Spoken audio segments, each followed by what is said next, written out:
They are perhaps Britain's most famous and glamorous couple, and their story may sound like a fairy tale.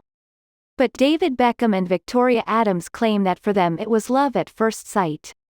And the fairy tale did not end there. They say they are a couple perfectly in love with each other, and since the birth of their children, a completely happy family. So, how did they find each other and have their lives always been so perfect? David Robert Joseph Beckham was born in East London on May 2, 1975, and was a Manchester United fan from a very early age.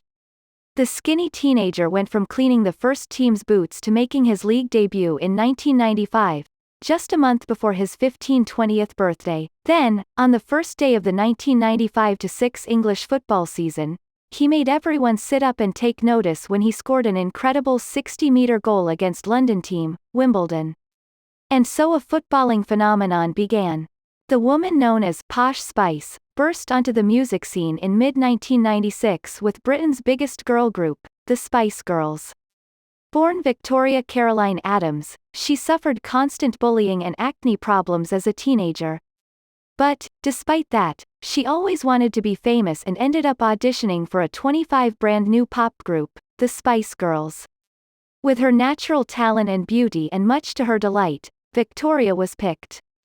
The group went on to be Britain's biggest international singing stars since the Beatles.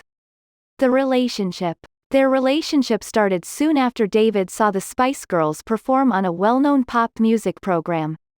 He put a lot of effort into trying to meet her, including going around London nightclubs hoping to bump into her. Victoria had become interested in David after being shown his picture by a journalist. When they did finally meet, in March 1997, after a Manchester United match, they said they felt like they had known each other forever. I wanted to sound like knew something about football and said something like, "Good game, then?" said Victoria. He laughed, and that was it.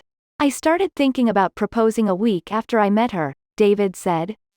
In fact, they got engaged after seeing each other for a year, sharing a love of shopping for expensive items including matching Cartier watches, designer clothes, and cars including a £200,000 Ferrari. Tough times. Everything seemed perfect until the 1998 England-Argentina match in France. England lost the match and Beckham was blamed for losing England the World Cup. Following the match, David flew straight to New York where the Spice Girls were on tour. She didn't say anything, just gave me a big hug. 4 months later, the couple got married in front of 229 guests in a magnificent ceremony at Luttrellstown Castle in Dublin. Their wedding, like their relationship, was held in front of the cameras. And whether they like it or not, the lives of this dream couple are going to continue to be closely followed by millions of fans around the world.